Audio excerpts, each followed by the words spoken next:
Ito po yung siling tari na galing sa aking garden. Ayan po siya. Maanghang po yan. Tapos, kasalukuyan na po nagbubunga o naghihinog yung mga puno ng sili sa bundok. Kaya nakakapitas na akong paunti-unti. Ito siya. Tapos, ang ibang klase ng sili ay ito. Siling labuyo. Ayan po. Ayan. Napakaanghang yan kahit maliit siya. Tapos gumawa ako ng pangsawsawan. Suka po yan nasa bote.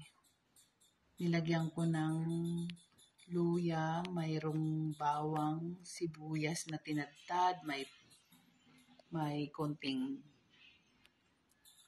asin, tapos konting asukal. So ayan po siya. Ayan, masarap po yan sa inihaw.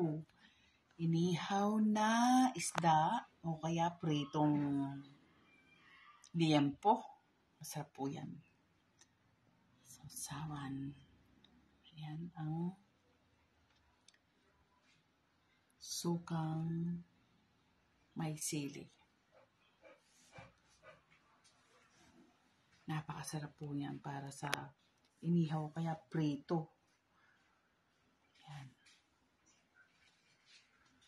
Ayan, puro siling tari, ay siling labuyo ang ginamit kong sili.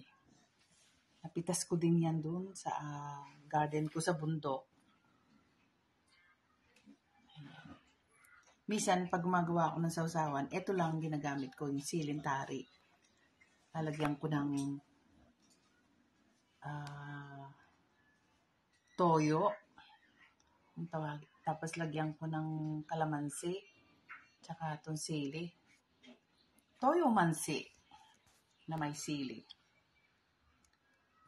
Ayan. Ayan siya. Ayan.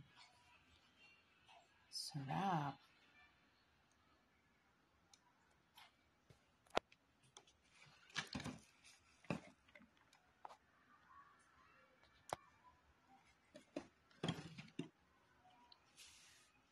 Ayan po. Sana nagustuhan nyo. Thank you for watching.